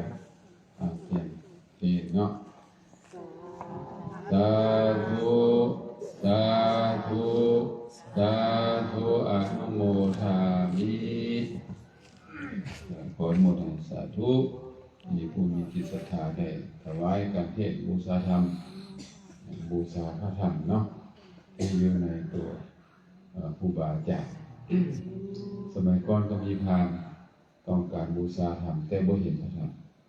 ก็เลยถามพระพุทธเจ้าพระเจ้าก็ชี้ไปที่พระอานนท์พระอานนท์เป็นพระธรรมกถึกเป็นพระที่ทรงจำพระธรรมสอนไว้หลายที่สุดเพิ่นก็เลยให้แนะนำไปบูชาพระอานนท์จังซี่ก็คือว่าบูชาพระธรรมรัตนะอาจารย์สุญโญก็ได้เทศน์เนาะเว้าเรื่องผู้นำ2ประการผู้นำฉลาดผู้นำโง่เฮาจะเลือกผู้นำฉลาดหรือผู้นำโง่ถ้าเลือกผู้นำโง่ก็ตายซะไปตายซะว่าสิซะเนาะเพราะว่านี่เด้ไปเลี้ยงงัวเนี่ยพางัวตายคนที่ขับรถบ่เป็นน่ะมึงเจ้าสิไปบ่ล่ะไปก็ตายเนาะไปตายอีหลีตายใช่ล่ะคำว่าตายนี่คือไปตกนรกไปเป็นเปรตอสุรกายเจริญศาสตร์สาธุสาธุอายุวันโนของพลังถ้าไปกับผู้นำดีผู้นำฉลาดก็พ้นภัยไปฮอดไสล่ะเพิ่นสิพาไปไสเพิ่นพาไปตายบ่ตายพาไปฮอดมรรคนิพพานมรรคผลนิพพานผู้ที่นำฉลาดนี่นะเพิ่นว่าพระพุทธเจ้าฉลาดที่สุดนอกจากพระอริยสาวกผู้เพิ่นบรรลุมรรคผลนิพพานแล้วลดล้ำลงมาก็คือครูบาอาจารย์กัลยาณมิตรที่พอจะชี้ทางได้พอจะนำไปได้ตามห้องตามห้อยซึ่งห้อยตาว่าห้อยกูนั่นเองฉะนั้นนี่ผู้นำโง่ๆนี่หลายเลยมีน้อยเฮานี่ก็ยังโง่อยู่เพราะว่ายังไปเอียงไปนำพวกนี้ยังไปบวงสรวงยังไปสะเดาะเคราะห์สะเดาะน้ำยังไปเบิ่งฤกษ์เบิ่งยามอยู่อันนี้ก็ยังอยู่แต่ไปยังบ่จบยังไปเห็นดีเห็นงามกับคนพวกนี้อยู่ผู้นำโง่นี่ก็แนะนำได้บ่ได้เรียนอีหยังแต่ว่าสามารถแนะนำคนได้ให้ลงผิดได้นี่ก็ให้ระมัดระวังเนาะระมัดระวังเนี่ยเพิ่นแสดงไว้ม่วนๆอาจารย์สุญโญนะเพิ่นอุปมาอุปไมย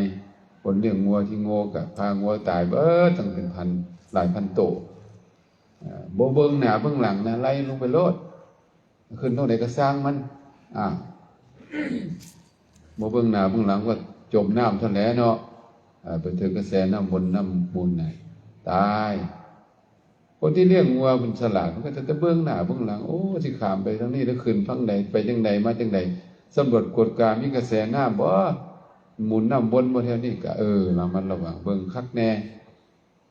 ก็ค่อยต้อนค่อยไล่งัวไปตามลำดับเนาะเอางัวเจ้าฝูงไปก่อนให้หัวหน้ามันไปก่อนลูกน้องมันก็จะได้ตามไปเนาะหัวหน้าเจ้าฝูงไปฮอดตลอดปลอดภัยแล้วก็งัวหนุ่มงัวสาวก็นำก้นไปงัวแม่ก็นำไป งัวลูกก็นำไปอีกรอดหมดเลย อันนี้คือเห็นพระพุทธเจ้าเนี่ยเพิ่นสำรวจแล้ว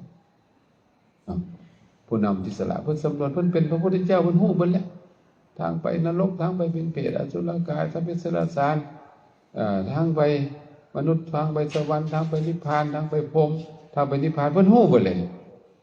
ทางทุกเส้นฮู้ละเอิ้นว่ามัคคะเทศโกผู้สละในหนทางผู้สละในที่ทางเพิ่นสำรวจกฎการและทางที่จะไปนิพพานคืออริยมรรคมีองค์8ฉะนั้นเพิ่นไปถึกเลยเด้นี่แต่ก่อนมันก็หลงอยู่คือกันเนาะปฏิบัติผิดๆถึกๆโอ้หลงเนาะ6 ปีกว่าจะมาค้นพบอริยมรรคมีองค์8มัชฌิมาปฏิปทาเพิ่งพ้นแล้วไปถึงทางแล้วพ้นแล้วข้ามฟังเรียบร้อยบัดนี้ก็ต่อมาเนาะก็เพิ่นก็มาแนะนำทั้งสอนพระอริยสาวกผู้มีอุปนิสัยดีก็ข้ามไปได้เป็นพระอรหันต์ต่อมาเนาะคนต่อมาก็แนะนำคำสอนได้สำเร็จเป็นอนาคาสกทาคาโสดาตามที่ตามไปเขาได้อยู่นำพวกงัวน้อยบ่เร็วพวกใดเนาะเนาะเงินไปตู้อยู่นำงัวน้อยบ่ได้อยู่นำงัวป่วยบ่ งัวน้อยก็ยังแลยังลอยน้ำแม่ได้เด้เนาะแม่นบ่ขึ้นฟังไหนงัวน้อยน่ะตู้เป็นพระอนาคาพระสักทาคาพระโสดาบันได้ไหน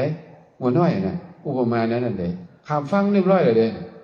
พวกเฮานี่ญาติบ่แม่นอยู่ญาติเป็นงัวป่วยอยู่ญาติจมอยู่เดี๋ยวนี้น่ะยังบ่ได้ขึ้นฟังยังลอยวนอยู่ในกระแสน้ำอยู่เดี๋ยวนี้ยังยึดมั่นถือมันยังยึดยังติดยังสารวนสนเทอยู่จักสิไปทางใดมาทางใดเขาว่าได้ดีก็คือเนาะแม่นพุ่นน่ะโอ้ยโหดโง่หลายเขาว่ายังก็ว่านำพวกหอยพวกนี้น่ะหอยลอยตามคาดเขาว่าได้ก็ว่านำบ่เป็นตัวของตัวเองพวกพุทธหลักลอยบ่มีหลักนะพวกบ่มีหลักก็เถอะไปเขาว่าได้ก็ไปเจิดไปเจือกมาออกนอกเส้นทางบ่ได้ทางกว้างตัวกว้างเป็นหยังมาเที่ยวแต่ทางขอบเพิ่นว่าบ่กว่าเด็กตั้งโจโก้สมจำแต่ต่อจะไปเที่ยวทางเบื้องเด้อเพิ่นว่าเฮิงหลายมันสิค่ำเด้อย่ามัวเก็บบางว่ามันสิซ่าคำทางพุ่นนี่เพิ่นว่าไว้ทางเบื้องเด้พวกนี้น่ะไปลงกับเจ้าลัทธิพวกมิจฉาทิฏฐิให้ซักน้ำจุงไปเฮ็ดนอกลู่นอกทางไปออกนอกธรรมวินัยพระเจ้าไปพวกนี้บ่ข้ามฟังพวกนี้โจมอย่างเดียวลอยวนกับงัวอันนี้หัวหน้าผู้สลาดนั่นเด้ต้อนงัวไปผ่านน้ำวนน้ำมุนนั่นน่ะดูดท่านแหละน้ำดูดลงไปแล้วนี่มิจฉาทิฏฐิมันจะดูดเฮาลงไปใส่ล่ะอบายนรกเผ็ดอสุรกายจะเดรัจฉานไปใส่บ่ได้ข้ามฟังบ่ได้จมอยู่นั่นแหละเป็นพุทธเป็นชาวพุทธก็ต้องเป็นผู้รู้ผู้ตื่นผู้เบิกบานบ่แม่นว่าผู้โง่จ้าล่าหลังเด้ชาวพุทธฉลาดเด้พุทธะเนี่ยฉลาดเด้อันนี้ยังไปโง่ไปเฮ็ดนำเขาเจ้าเบิ่งลายมือให้แด่เบิ่งเลิกให้แด่สิเฮ็ดบุญนะมื้อใดงามมื้อใดดีเวลาใดสิเอาผีไปป่าเอาไปมื้อใดโอ้โหถ้าเอาผีไปป่ามีปัญหาหมอก็บอกโอ้ยวันพุธตกบ้านวันพฤหัสตกป่าบ่ได้ฮะมื้อนั้นมื้อนี้อยู่เอาไปว่าโอ้ยสิเป็นเดือนพุ่นบ่ถึกบ่ดีว่าเอาไข่เผาพวกนี้นะไอ้ศพพวกนี้นะมันจะบ่ใหม่บ่ฮะเมื่อใดมันก็เห็นใหม่เหมือนกันเด้บัดนี้ไปขอลูกสาวเนาะอยู่ในสะดกกันไปขอลูกสาวไปขอจัดได้แล้วตกลงกันแล้ว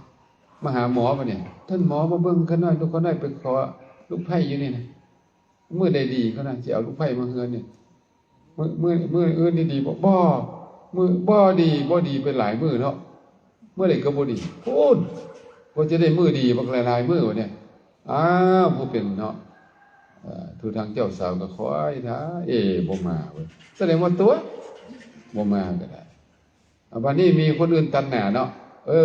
บ่รู้สึกว่าเป็นจังได๋ฮึอันผู้ที่มาขอก่อนนั่นน่ะคือบ่มาแต่งจักเป็นจังได๋ผู้บ่ฮู้สงสัยบ่มาแล้วล่ะฉะนั้นคอยเด้อขอซะได้บ่เอาไปโลดเขาก็เลยเอาไปซะ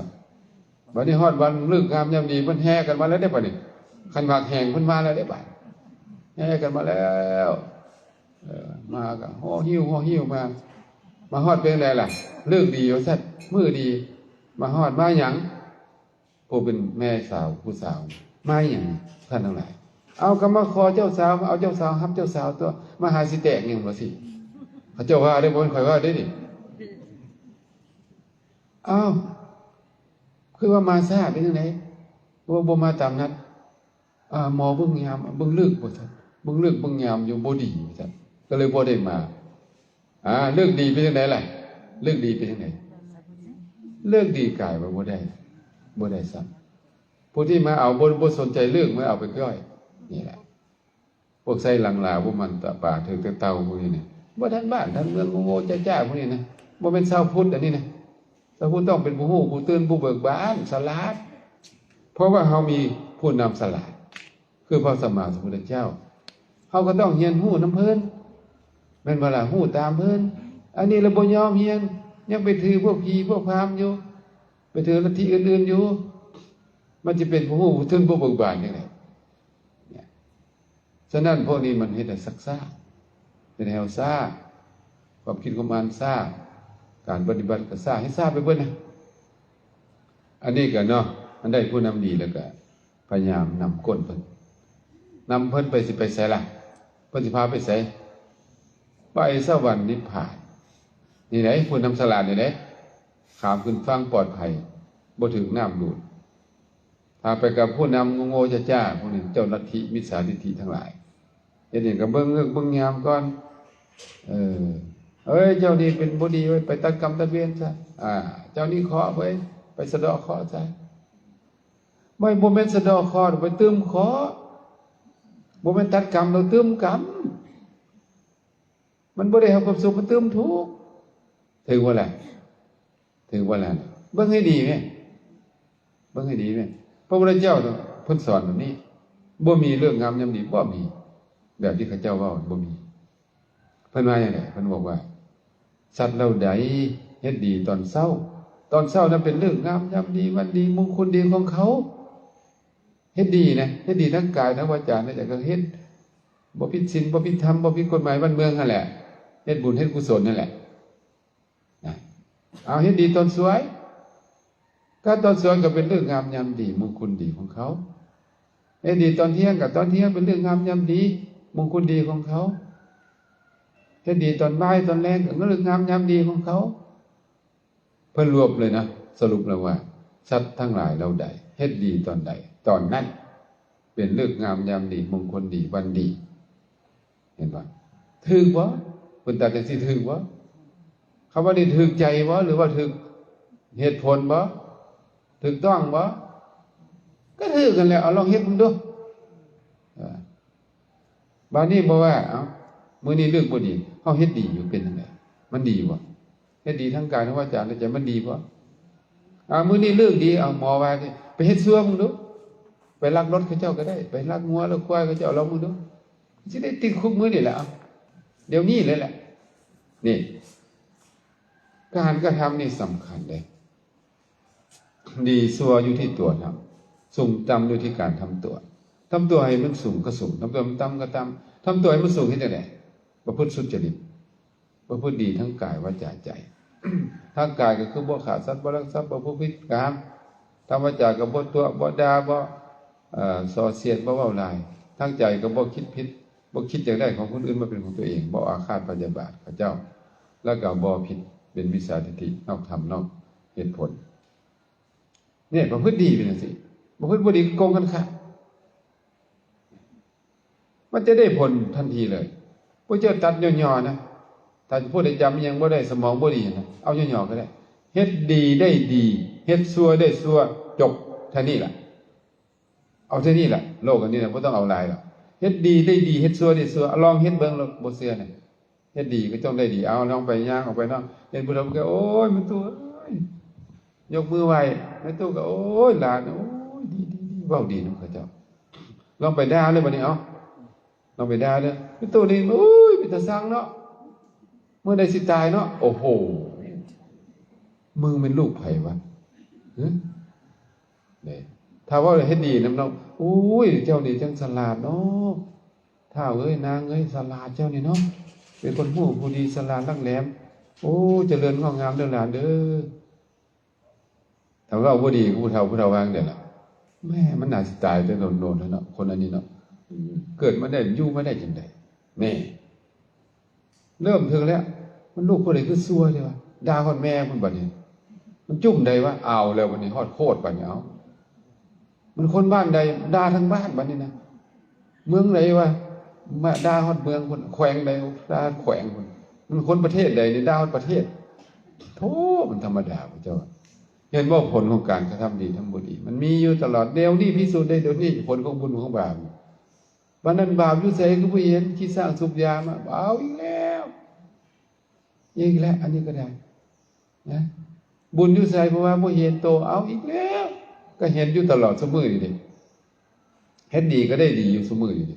เฮ็ดชั่วก็ได้ชั่วมันก็บ่เห็นอีกบ่อันนี้คือคนตาบอดตาใสตาบอดแบบเอิ้นว่าใจบอดเพราะใจบอดอันนี้นะคนใจบอดบ่ฮู้หยังอวิชชาโมหะคุมอยู่บ่ฮู้บาปบุญคุณโทษบ่ฮู้อีหยังเป็นอีหยังบ่จักได้จักเหนือคือคนตาบอดกันจังว่าจักสิไปทางใดมาทางใดอย่าเป็นคนแบบนี้เป็นผู้ฮู้ผู้ตื่นผู้เบิกบานนี่นะพุทโธเป็นผู้ฮู้ผู้ตื่นผู้เบิกบานไปม่วนคือหยังนี่เวลาไหว้พระเนาะม่วนปานแนวไหนบ่คิดนี่บ่คิดบ่เป็นบ่หรือว่าจังได๋หรือว่าไปคิดในเรื่องคนอื่นบ่นะเอาเรื่องศีลเรื่องธรรมไปคิดแดเอาเรื่องศีลเรื่องธรรมไปเว้าแดอย่าไปเว้าแต่เรื่องแนวบ่เป็นสาระเนาะไปคิดแต่เรื่องบ่เป็นสาระไปเว้าแต่บ่เป็นสาระไปเฮ็ดแต่แนวบ่เป็นสาระแก่นสารให้ตัวเองอาจจะนำความเสื่อมเสียให้ตัวเองตกต่ำลงไปเนาะอันนี้ก็ได้นำมาโอ้ม่วนหลายสูตรนี้นะสูตรอันผู้นำนี่นะผู้นำสละผู้นำโง่นี่เอาไปใช้เด้อเฮาจะเป็นพ่อใช้สละเป็นแม่ที่สละหรือเป็นพ่อโง่แม่โง่เอาเป็นคนก็ได้เฮาก็คือกันเฮาสิเป็นลูกผู้สละแล้วสิเป็นลูกผู้โง่เอาไปใช้บัดนำเอาไปใช้บ่ทุกทางทุกแห่งเลยธรรมดาแล้วเนาะผู้ใดก็สิเลือกผู้สละนั่นแหละแต่ว่าเฮ็ดนำเพิ่นบ่ล่ะเลือกแล้วเฮ็ดนำเพิ่นบ่อยู่หมู่นี้เนาะแต่ว่าเอาอันนี้ก็ให้กำลังใจกันว่าซั่นไปให้กำลังใจว่าเฮานี่ได้เลือกแล้วหรือยังคิดว่าเลือกแล้วเนาะถ้าบ่เลือกบ่มาจังซี่ดอกขน้อยนี่เริ่มให้กำลังใจแล้วนี่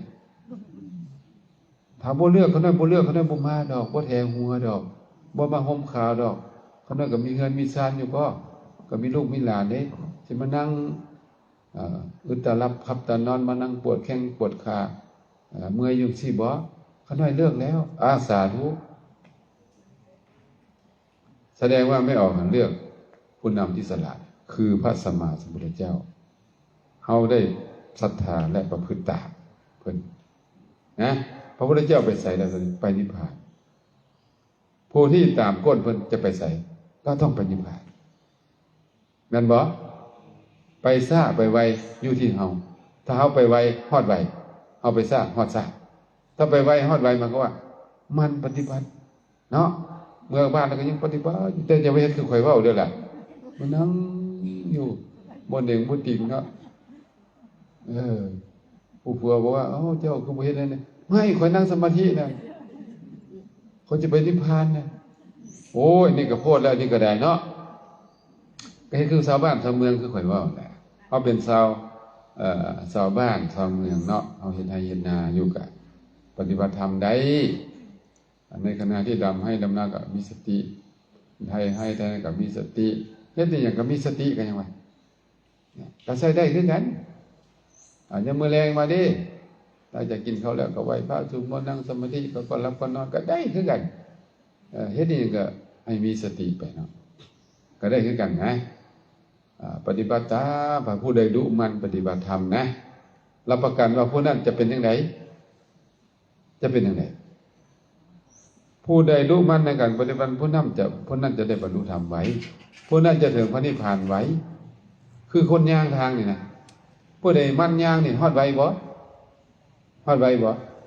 ฮอดไหวแล้วบ่ได้ขี้ข้างย่างเป็นจังได๋มื้อนึงพักก่อนย่างไปหน่อยนึงมันก็ช้าแล้วเนาะช้าเด้จังซี่น่ะ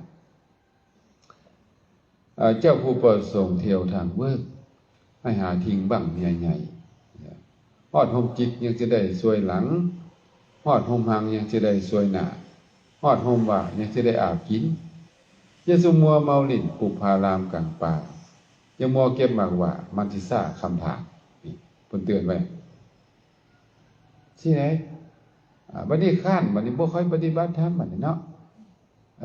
อยากบ่เฮ็ดก็เฮ็ดบ่อยากเฮ็ดก็บ่เฮ็ดคือปวดท้ายของห้องน้ำเนี่ยปวดก็ไปบ่ปวดก็บ่ไปมื้อนี้อารมณ์ดีว่านั่งสมาธิเล็กน้อยก่อนอันนี้ก็สิซ่านะจะซ่าจะไว้ก็สิฮ้อนคือกันอยู่แต่ว่าสิซ่านี่ว่าซ่านี่ว่าเนี่ยก็คือเฮานี่แหละลากยาวอยู่สิน่ะเพิ่นไปเบิดแล้วเนี่ยเฮานิพพานกันเบิดแล้วเฮาเลยยังงึกๆงักๆอยู่แถวนี้น่ะจะสิไปจังได๋จะไว้หน้าไว้หลังคือบางคนเนาะเวลาไปลุกๆยังยังโอ้ยงึกๆงักๆเนี่ยเซ่อๆซ่าๆว่าง่ายไปนะหมู่ไปตั้งพอแล้วยังงงๆงังโอ้ยเนาะอันนี้เนาะมันเป็นตำนึกหลาย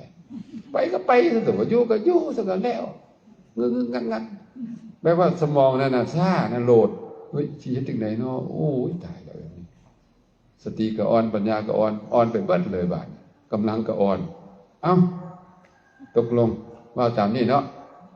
เอาเรื่องผู้นำสลาดแล้วปานนี้มีแต่อย่างเดียวว่าเฮ็ดจังได๋ล่ะปฏิบัติตามเพิ่นเท่านั้นจบบ่เอาหลายละบ่เอากันหลายแล้วมื้อนี้น่ะปฏิบัติตามจบบ่ต้องสงสัยอันนี้อีกแล้วเพราะว่าได้เลือกแล้วเด้เพิ่นบอกถ้าบ่เลือกบ่ใส่ชุดขาวดอกเสื้อข่อยรถบ่ได้ใส่ชุดเหลืองดอกมาเกินครึ่งทางแล้วเดี๋ยวนี้เฮาเนี่ยแล่นไปซะฟ้าออกไปให้มันฮอดซะเป้าหมายมันจบซะบ่ซั่นทุกข์เด้แม่นบ่ล่ะทุกข์อยู่ในโลกอย่างนี้ก็อนุโมทนาสาธุทุกท่านทุกคนแจ้งแล้วแจ้งจังปางแล้วมื้อนี้เป็นมื้อที่เท่าใดแล้วนี่วันที่7บ่6หรือ7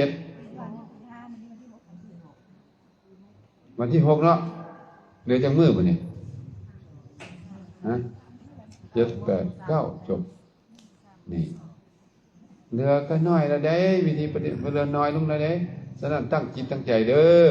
มาเอาเต็มที่เลยเด้อก็ขอให้ท่านทั้งหลายอวยพรพิเศษก่อนขอให้ท่านทั้งหลายเป็นผู้มีสติมีสมาธิมีปัญญาญาณสามารถรู้แจ้งแทงตลอดพระธรรมสอนพระเจ้าแล้วก็ขอให้ได้บรรลุมรรคผลนิพพานเบิดทุกผู้ทุกคนเถิด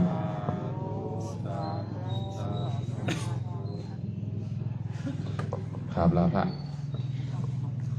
อะระหังสัมมาสัมพุทโธภะคะวาพุทธังภะคะวันตังอะภิวาเทมิสวากขาโตภะคะวะตาธัมโมธัมมังนามัสสามิสุปฏิปันโนภะคะวะโตสาวกสังโฆสังฆังนะมามิมีข่าวเนาะข่าวดีข่าวด่วน มีข่าวดีเด้อครูบาบุญวัดบ้านนาโพเมืองวังเวียงเนาะเพิ่นจะได้จัดงานปฏิบัติธรรมอยู่ที่วัดบ้านนาโพเมืองวังเวียงแขวงเวียงจันทน์วันที่9วันที่6ฮอดวันที่9เดือน3คือเดือนมีนาคมนี้2025ขอนิมนต์ครูบาอาจารย์วิปัสสนาทุกๆองค์และคณะครูบาอาจารย์ทุกองค์ร่วมงานตลอดทั้งออกตนญาติโยมขอเชิญไปปฏิบัติธรรมอยู่ที่วัดบ้านนาโพเมืองวังเวียงแขวงเวียงจันทน์วันที่6หาวันที่9เดือน3สากล2025อันนี้ก็เพิ่นแจ้งมาเนาะครูบาบุญผู้ที่ดูแลวัดผู้ใดอยากไปวังเวียงเนาะนั่งรถไฟไปสบายวังเวียงนี่นะสบายเลยนี่อากาศสบายเย็นเดือนหน้าเนาะวันที่6หา9นี่เนาะก็ขอราธนานิมนต์ครูบาอาจารย์สมณเณรเด้อขะหน่อยขึ้นรับทานตอนเช้าเด้อไปเพิ่มพลังกาย จะได้มี